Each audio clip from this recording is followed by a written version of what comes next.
Hi, I'm G, and this is Luxardo behind the scenes. Now, I know loads of you would love to come right here to Luxardo HQ in Torreglia, northern Italy. And that's why I'm here today. I'm going to be taking you on a walking tour through my favourite rooms in this amazing and magical place.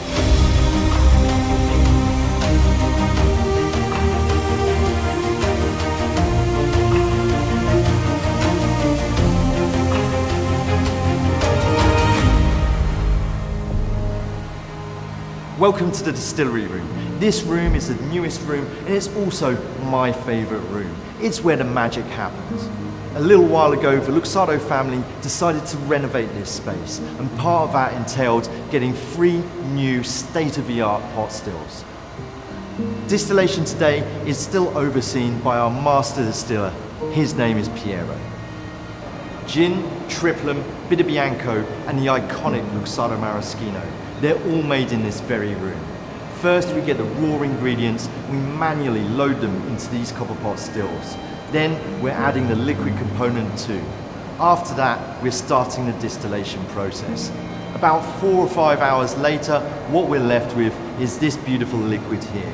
This is the heart, and this goes into making some of our most iconic and most loved products. Walking through the distillery, at every turn you're going to see vats like these that give you a real sense of the Luxardo's 200 years and 7 generations of history. What we've got here is a maceration room. This is where we take some of the finest botanicals in the world, like this delicious orange peel. And what we're doing is we're infusing it into neutral alcohol to create some of Luxardo's finest and most well-known products. Round the corner, we've got this really amazing space. This is where each individual bottle of Luxardo Maraschino is hand-wrapped, just like it was back in 1821. 200 years later, and it's still part of the iconic design, a sign of quality that makes it instantly recognizable all over the world. Like every good business, you need an office. Luxardo's offices are located directly above me, and the only difference between our office and your office is that this one has a bar.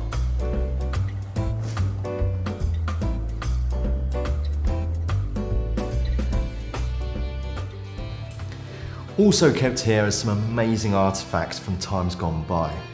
This box in particular is over 100 years old, has survived 2 world wars, and I'm about to open it. In here we have some amazing bottles. They've never been opened, and believe me, I would love to be the first person to open them. Behind this glass here are important company documents, including handwritten letters from Pietro Luxardo to his wife and brother throughout World War II. There's got to be a lot of stories in there and a lot of tragedy, but all that builds into the family spirit that keeps Luxardo going today. As you can see, after 200 years, the Luxardo legacy lives on, not only through these very walls, but through the amazing products that the Luxardo family are still producing today.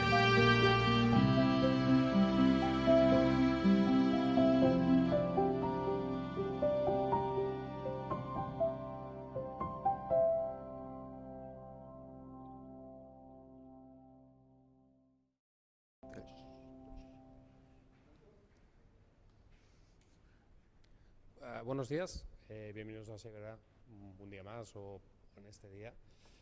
Un día que estamos bastante contentos porque tenemos a 2 invitados que evidentemente hablarán por sí mismos más tarde, pero que me hace mucha ilusión presentaros a Niccolo Luxardo, segunda generación de la casa Luxardo. 200 años, me comentabas 200 hace años, sí. 2 minutos, algo bastante impresionante. No pudieron cerrar el año pasado, lo que cerrar este año con una cata que nos va a introducir junto a Mr. G, how are you? El global ambassador de la marca Luxardo. Y bueno, yo ya aquí ya sobro, ellos explicarán muchísimo mejor qué hacen aquí, por qué han venido, y bienvenidos a Gebre. Muchas gracias. Por estar con nosotros. Encantado. Gracias.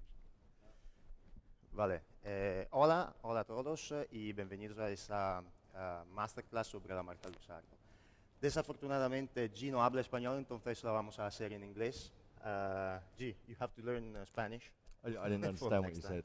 I said that unfortunately you don't speak Spanish, and so we have to do it in English. So I'm for very next time, sorry. you will have to learn Spanish. Yes. So yes, welcome to this very short masterclass on the last 200 years that we've been producing liqueurs and spirits. Very short history. The company was founded in 1821 in Zara, in the coast of Dalmatia, what is today Croatia, but it used to be an Italian city. From this very short guy called Girolamo Luxardo, who started off from Santa Margherita Ligure, a very small town very close to Genova, and went to Zara for some political events. When he arrived in Zara, it was common use for housewives to produce homemade rosolios, and his wife Maria Canevari started producing this homemade rosolio called maraschino, using this variety of sour cherries called the marasche. The company was founded in 1821 by Girolamo, and it's important to say that the maraschino was already produced in those days by other companies. But the brand Luxardo was the first brand to introduce maraschino as we know it today, because we introduced the process of distillation in the making process of this product. The company grew very fast, very successful in between the two world wars. Unfortunately, during the Second World War, the Zara, which is a very small city, was bombed 57 times, and the company was almost completely destroyed. 3 members of the family were killed, and the rest of the family had to flee to the northeastern part of Italy. There in 1947, thanks to Giorgio and Nicolo, the 4th and the 5th generation of Luxardo, we managed to rebuild the company in Torreglia, which is in the outskirts of Padova, very close to Venice, so in the northeastern part of Italy. Since 1947, we're still there. It's still a completely family-owned business. 8 family members actually working in the company, and more than 200 years of tradition. I will leave the word to G now to explain a bit of what we do, and I will jump into bits and pieces just to see whether he still knows his job. It's been a long 2 years, so you know I might have forgotten some things. But also, I think it's really important to mention that, you know, for me as a bartender, there's a lot of things that I find really interesting about this brand. And as Niccolo was saying, being founded in 1821 is an amazing thing. It's not only that it's 200 years old that I find fascinating, though. It's that around that time, we were one of the first liqueurs that were being shipped into America. And for us bartenders, I think that's amazing, because that will forever link this brand to our bartending culture. And that's why you see so many classic cocktails being made with the Luxardo products, especially with the Luxardo Maraschino. So the first thing that we're going to try is going to be the Luxardo Maraschino. I'm sure you've all used it in your bars before. It's the iconic product. I do think that it's probably one of the most misunderstood products out there. And I think it's because people don't really take the time to sit there and analyze liqueurs in the same way that we do with spirits. So that's what we're going to do today. So grab yourself a glass, pour yourself a little bit of Luxardo Maraschino, and let's give it a taste. So first of all, on the nose, you know, you get this sort of wonderful like almondiness. For me, I get a lot of like herbaceousness, floral flavors, and then on the taste as well, that presides through, but also with a little bit of spice too. So basically, it's super, super complex. There's a lot of florality to it, a lot of violet and rose, and not much in terms of cherry. And this is down to the way in which it's made. So we're not just using the cherries for this. We're using the pulp, the pits, the leaves, the stems, small twigs, and small branches. All of it is going into this maceration. And the maceration time is really important as well, because this is 3 years of maceration, which is a really, really long time. Once we've done the maceration, we're then distilling it. So as Niccolo said, we were the first company to distill the maraschino, and this is what made it so special. But because of the effects of World War II, now all maraschino is made in this way as well. And obviously when you're distilling something, you're only carrying certain flavors with it, and you're also losing the color. So after the distillation, we're then aging it, and we're aging it for up to a year in Finnish ashwood vats. So the reason why we use Finnish ashwood is because the trees are really tall, and we're creating 40,000 litre vats, which is massive. But you know, it's not Scotland. The weather's not cold all the time. It's Italy. You know, where we're based now is near the Euganian Hills, which means it's near the mountains. So we get these really hot summer's days and really cold winter's nights. And what that does is it accelerates this aging process because the liquid's going in and out of the wood, expanding, contracting, and it's picking up all of that flavor. So when we've done that, I wanted to stress yes? one small part that maybe we didn't focus enough. But aging, so not aging, but actually the maceration process that we do up to 3 years, the first maceration process, this is something incredible from my point of view, because if you think about other maceration processes, like, I don't know, making a gin, for instance, or making the infusions for triple sec or for our aperitivos, then it's always a very short process. We're talking about maximum 1 day, 72 hours maximum. Yeah. Here we're talking about 3 years. This is... It's crazy. And also when you think about it, so for something like triple sec, we make a brilliant triple sec. You should definitely try it. For the triple sec, 6 hours. 6 hours. That's insane. And that's because every product that we're using is going to need a different time to infuse into that liquid. You know, when you pick up an orange peel and you flame zest your garnish, the reason why it flames is because it's so full of all those essential oils, which is just pure flavor.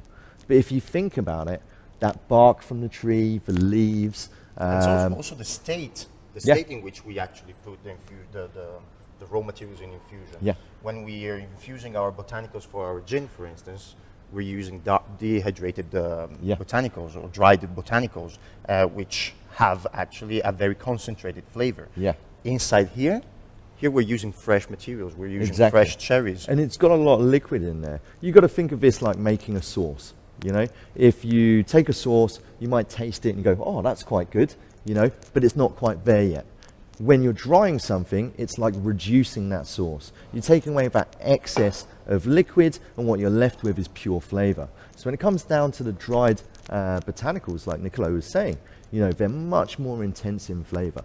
And that's why, you know, some infusions will take up to 6 hours. But for us, you know, we're taking up to 3 years for the maceration. And, you know, it's 2022. We have the technology. We could probably do this in a much easier, much shorter way. But this guy has 200 years of history and family legacy on his shoulders, which is a very heavy burden. Yeah, it is, for sure. You've got a lot. You don't want to be the one who messes it up. Yeah, exactly. So, yeah, exactly. So we have to do it in the classic, the old school way, because you're respecting history, and it's not just history you're respecting, it's your family legacy, you know. After the aging process, we're adding water, and we're also adding sugar to the mix as well. The sugar that we're using is exactly the same type or the same base as the alcohol that we're using, which is sugar beet. And the reason why we're using this is because, you know, when you're creating liqueurs such as these, you're essentially painting with flavor. And when you're painting with flavor, you need to start with a blank canvas.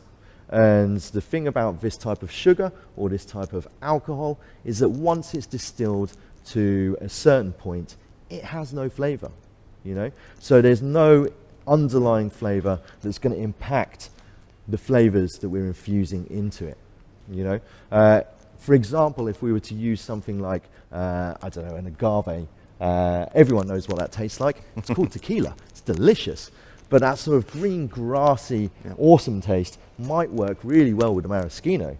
But when you want to make something that's rich and full-bodied, you know, that green, grassy sort of flavor is not going to work, you know. So it's important that we use these things for those reasons. Once we've added the water, we bring it to 32%, and then it's ready for bottling. As you can see, it's a very iconic bottle. Yeah. The colors resemble the Italian flag because obviously Exactly. we are very patriotic and Yep. we love our nation. And one interesting fact on the bottle is that since Maraschino was becoming very famous, it continued to get counterfeited back in the old days when Girolamo was there. And so Girolamo was signing every single label to make sure that that product was not a counterfeited product, but it was an original product.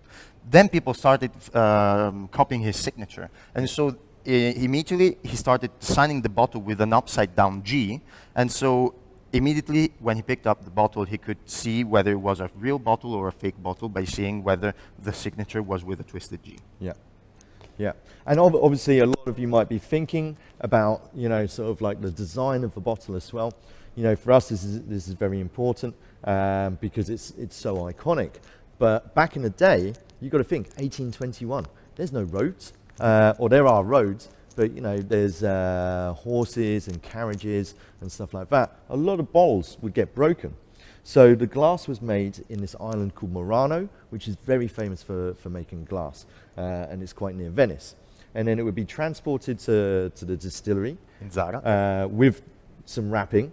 They would take the wrapping off, they would put the label on, and then they would re-wrap it again and then send it out after they filled it. Then someone who was either very lazy or very much a genius decided to just put the label on the bottle, and they said, that looks amazing, and they decided to keep it, and now it's an iconic part of the design. It's important for you to know as well that we have registered the actual bottle of the Maraschino in various ways. So we are the only Maraschino that can have a round bottle, a round-shaped bottle with green glass and the red cap.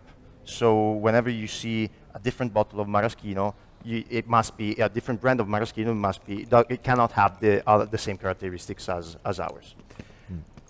So favorite drink with the Maraschino, featuring the Maraschino? For me, it's got to be the last word. So I think, Yeah. when it comes down to it, I mean, you've just tasted it. You feel that sort of like herbaceousness, that floralness. Yeah. And, you know, for me, I think if you think of the best cocktails with maraschino, they're all based around a sort of an idea of flavors. And I think the last word is based around herbaceousness as a concept. You know, if you take the aviation, it's based around florality as a concept. You know, so everything in there has this herbaceous nature, and it just work well in unison together. At the moment, you know, obviously being a bartender, quite like my mezcal. So última palabra, it's probably the only thing I could say in Spanish well, is actually, you know, I think you've been spending delicious. too much time with my cousin Matteo, I think. Yeah, I think definitely. Matteo does love an última palabra. Yeah. Okay, shall we move on to... I think we shall. So the next product that we're trying is actually the newest product in the range. latest edition. The latest edition, the new baby. Newborn baby. Newborn baby. It is the Luxardo Antico. So this is actually based on an older product, yes? It is kind of. We Kind of. actually twisted it a bit. But when we started looking at what we could do of new, obviously, you know, after gin, there is this very big trend on vermouth. And so we thought I came up with this idea. You came up with this idea. Well, Matteo claims it was his idea. You claim it was your idea. I could claim it was my About idea. 10 years ago, I told Matteo, I was like, we should do this. Anyway, whatever. No. But obviously, there's older products. The older product was called Liquore de Antico Benedictine, something. Yeah. I can't say it, and I'm for test. They say, can G say it? No. If G cannot say it, then we call it something different. We call you G because you don't know how to pronounce your name. Exactly, yeah. It's yeah. But you know, lowest common denominator. You go. That's how you go. So we decided to go for the name Antico. It means old or historic, and that's, you know, kind of sums up this. It's our take on vermouth, let's say. Yes. Because it's not a real vermouth, but it can be used. We cannot legally call it a vermouth. No, exactly. No. It shares some bits and pieces in the production process, but basically we start from a wine base as well as the vermouth does. But we start from a cherry wine base. Yeah. So basically, instead of, with a vermouth, you have to use certain wines to be classed as a vermouth. We're not using any grape wine. We're getting the cherry juice from our signature Luxardo Marasca cherries, and we're doing an all-natural fermentation with it. So once this reaches 7%, essentially it is a cherry wine. We are then fortifying it, so we're adding our neutral alcohol to it, and then to avoid further fermentation, obviously. Yeah, it stops the fermentation, but also boosts it up a little bit in terms of alcohol content. We're then putting it inside an Italian oak barrel for up to a year, and then when we're taking it out, we're obviously infusing it with the different herbs and spices that you would find in a regular vermouth. After that, we're adding sugar to it, and then it's pretty much done. Well, actually, we are adding also different herbs and spices. And Yeah. And we are we say we concha, we do the concha. I don't know what that is. Concha, it's in Italian. Basically, we're adding our own. Is that a dance? No, it's not a dance. It's conchare. It's adding things. Adding things. We add things. Yeah. But it's basically wormwood. Wormwood, but also a lot Yeah. of cinnamon. Yeah. Chiodi di garofano. I don't know how to say it in. I don't know. It's a spice. It's a spice. It's a spice. Spices. Yeah. But it's a lovely product from our point of view, and it can be used as a vermouth. It's slightly on the sweeter side due to the fact that we start from a cherry wine instead of a grape wine. Yeah. What can you, by tasting it? For me, the thing that gets me is the nose. So it smells quite winey on the nose, but you get that wonderful cherry hit. And then the more you smell it, for me, and I'm in danger of sounding like, a fancy bartender, but I get a really big savoury note on this. Savoury? It's like almost like an olive tapenade sort of smell on the nose. For me, definitely.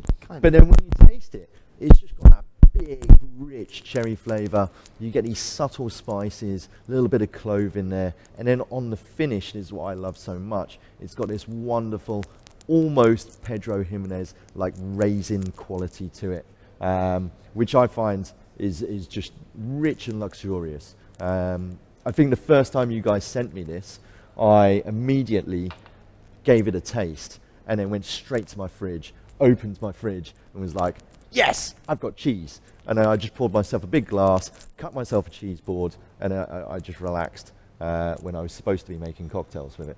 But I couldn't help it, Yeah. But it's, and plus, we are in Spain, vermouth, cherry. Exactly. The combination should be Oh, incredible. definitely. And I think my favorite cocktail for this is, the classic aperitivo, which is the Americano. But this time we're making a cherry Americano. And, I think, for all cocktails, simplicity at its finest is a great shout. It is. Yeah. It What is. about yourself?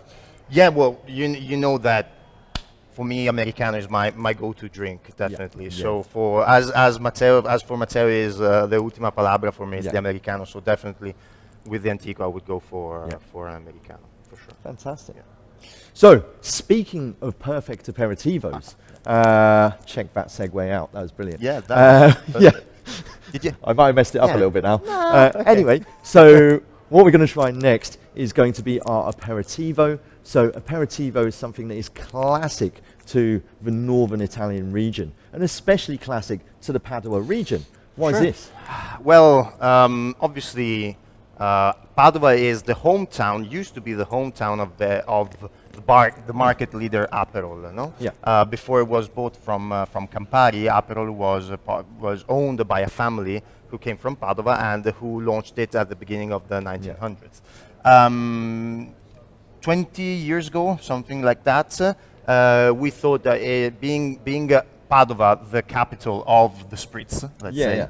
Well, It's the home of aperitivo. it's the home of, For me, of aperitivo. the other thing you have to know about Padua is it's the second oldest university town in the whole of Italy.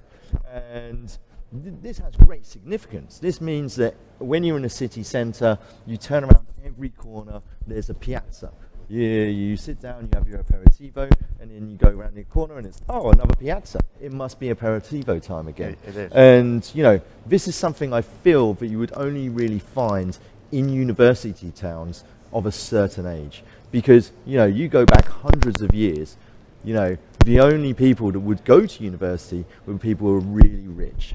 Yeah. So in these university towns, that's really kind of like the only place that you would have, you know, sort of the spend, and, you know, young people love to drink, especially at university, to create this aperitivo culture, you know. And so basically 20 years ago or so, we decided that it was our turn to create our own version of the aperitivo. And we come up with the aperitivo italiano. And this is a subtle blend of herbs, roots, spices. Yep. Basically, the biggest flavors you have inside here, it's rhubarb and orange. Bitter orange. It's like we've taken the bitter orange and we've dialed it up to 11. And the reason being is because when you're drinking a spritz, essentially, you want a glass of sunshine. Yeah, and nothing says sunshine better than bitter orange. Yep. So making that the standout ingredient in this product, I think, is, you know, is really wonderful. And, you know, that's the first thing that you notice. You know, when you give it a smell, just on the nose, it smells like summertime. You know, and really sort of gives it that sort of, you know, or gives yourself that sort of summertime vibe. You know, very persistent to the aroma from my point of view, with a very long bitter aftertaste, but not bitter in a bad way. Yeah. Bitter in a good way, like the one that makes you want to drink more, you know? Yeah. Which is good that it's only 11%, because I could genuinely drink it all day. Yeah. And and also very on trend now with all the low and no ABV drinks, you know? Yeah. And then, so what's important to say about this one as well is, you know, we're not doing things in the old school way, in the 200 years old sort of way. What we're doing nowadays is we realized that, unlike with the maraschino, like we said before, every ingredient is different and will require a different time to do infusions for. So again, the bitter orange that we're infusing in here is only taking 6 hours. But then some of the other ingredients, to get the best flavor from it, infused for a little bit less time or longer time, you know, depending upon the ingredient. Yeah. And then we can do the blending afterwards. And, you know, that's why this is kind of like a lot more sort of refined but lighter in style, you know. Favorite drink? Favorite drink, pink aperitivo. Yeah.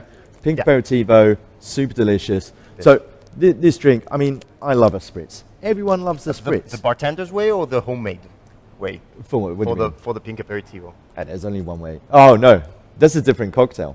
Well, it's a different cocktail. No, it's not a different cocktail. It's kind of a different cocktail. Well, it's the simplified version. The pink aperitivo, it's the simplified version. Nicolo created a drink. No, it's not. no, but it's not about the creation of the drink, but the flavor profile is very similar. No? Yes, yeah. So there's this drink that Nicolo created. It's called the vacanza. Vacanza in Italian means holiday, and it looks and tastes like a holiday.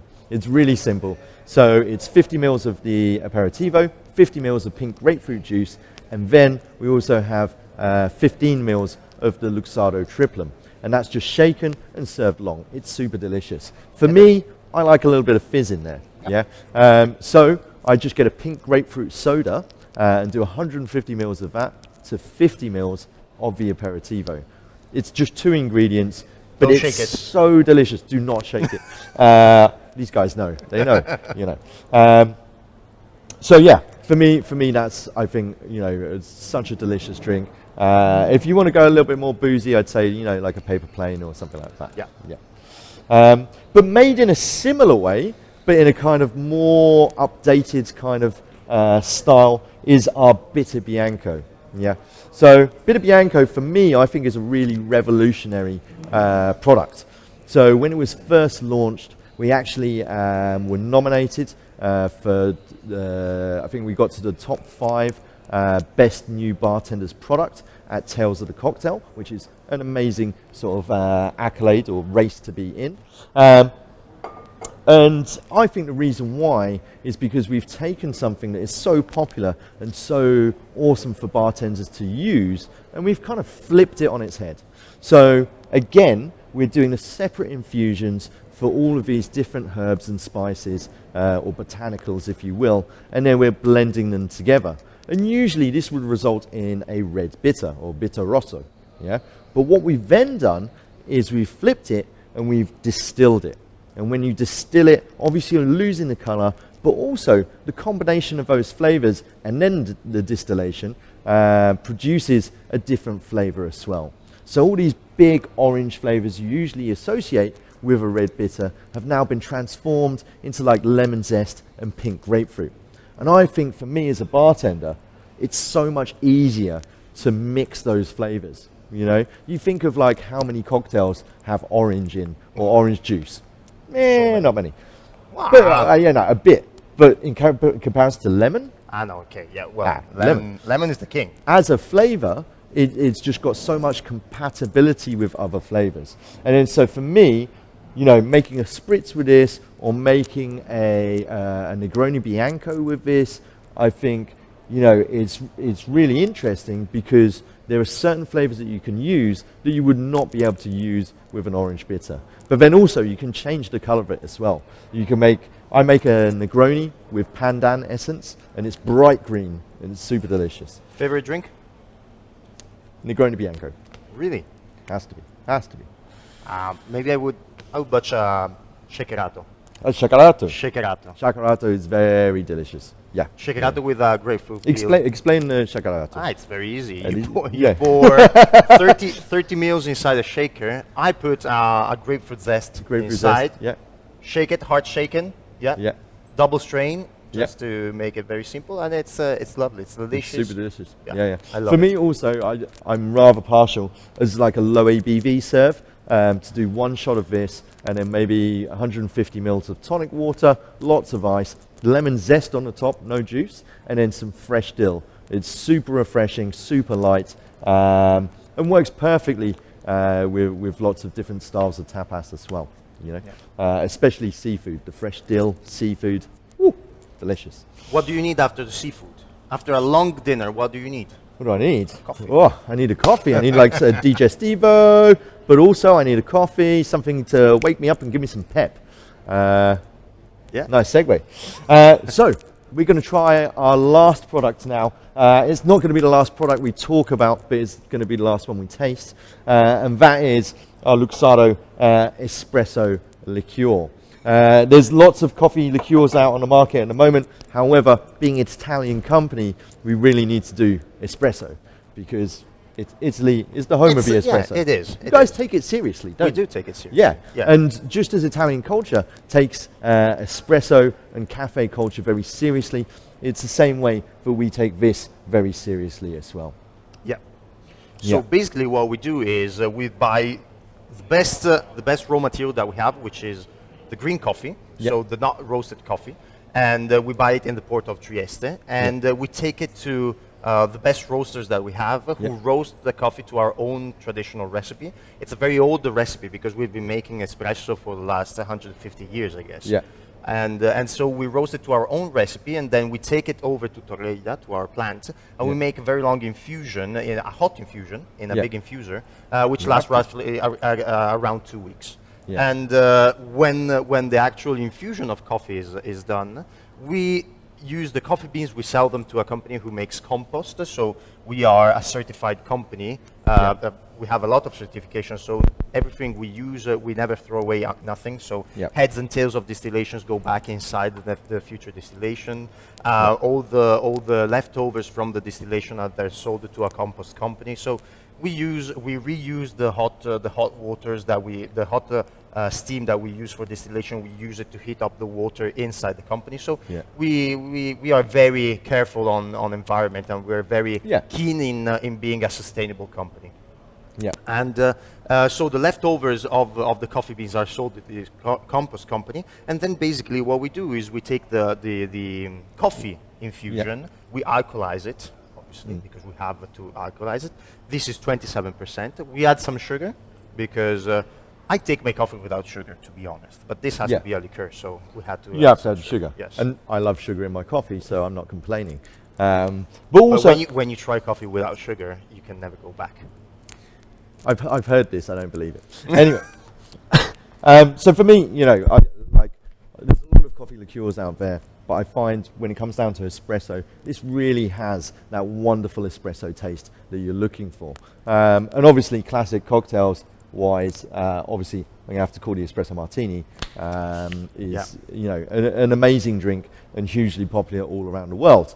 For me, though, I think this with some Amaro as an after dinner sipping drink. Yeah, true. It's, you know what I mean, super delicious. That's just one big cube of ice. This is grown-up shot of Amaro, coffee. shot of this. Well, living the Grown-up dream. coffee. Grown-up coffee. Yeah. Coffee for grown-ups. Yeah. You know? Adults coffee. It's lovely. It's lovely. Fantastic. So guys, I hope you really enjoyed tasting along with us. It's been great standing here in front of you. It's really weird. There's a big screen behind there and there's a picture of my face on it, so it's very off-putting. But it's okay. We are now going to sort of talk you through another product that we have that is really, really special. So I don't know if you know this, but last year was the Luxardo 200-year anniversary. We had a massive party. No one came. They all stayed at home. Something happened. I don't know. Anyway, so what we decided to do, or these guys, is produce an anniversary. It's we. It's a we. It's the we're a royal big we. family. Yeah. And then, so what we decided to do is produce this this new product, this anniversary bottling, which I mean is majestic, as you see. So this is the Luxardo Perla Dry Reserva Bicentenario. Bicentenario. I almost got it. It was so close. And yeah, this is a very special product. So it's basically based on a product that you guys used to make way back in the day. And that product was Perla Dry. It is. Yeah. It was. So Perla Dry was a different expression of maraschino. And the way in which they used to make it is they used to take double the raw ingredients for the infusion, and then also it was higher in ABV, so it's 40%, and then also it was lower in sugar content as well. So they decided to kind of reinvent this stuff, but they had sitting around some maraschino distillate from 50 years ago, and then that maraschino distillate would be part of this new blend. So they decided to blend it together to create this. And if you ever get to try it, I really hope you do. It's wonderful for me as a geeky bartender, you know, to sort of see the effects of not aging, but the effects of time and how it softens everything out, makes it much more complex and much more rich. Yeah, it's a truly special product. It is. It is. And you know, the box is pretty amazing too. There's a little book in there, little pin badge. It's fantastic. Yeah. So yeah, thank you very much, G. Thank you. I see you haven't lost your touch. Phew. Your magic touch. You too, baby. Thanks. Cool. So guys, thank you very much, and we hope you enjoyed it, and we hope you will take some time to try all the products yourselves and see whether we have given you some right hints to try them in the right way. Really, hopefully, you know, I'd love to come back to Spain sometime soon and then do a tour, come and see you guys at your bar. And really, you know, I think the best part of our job is, you know, talking to bartenders and then seeing how creative they become with these products. Because there's nothing better than going into a bar and then having the bartender make you a drink with your products and you going, oh wow, getting this is inspired amazing. by their inspiration. Exactly. Yeah. Maybe speaking in Spanish next time. Sí. Oh, thank you. Perdón. Thank you. Muchas gracias. Thank you so much. Soy Confía. Bueno, una vez más nos gustó tener una casa como Luxardo, que bueno, es muy afín a nuestra idea de un producto con tradición, un producto con historia, un producto con mimo y que sigue por una séptima generación y que esperemos, bueno, continuáis muchas más y podáis celebrarlo aquí con nosotros. espero también. 300, 400, igual yo no estoy ya, pero No, yo seréis también. siempre yo creo. bienvenidos. Gracias. Y bueno, muchas gracias, Mr. G. Gracias. I will learn how to speak in English next time. Don't worry about it. You I know. will learn Spanish. And your English is lovely. It's really easy to understand. Thank you so much. Thank you. Thank you. Gracias, That's muchas great. gracias. Hasta luego, gracias.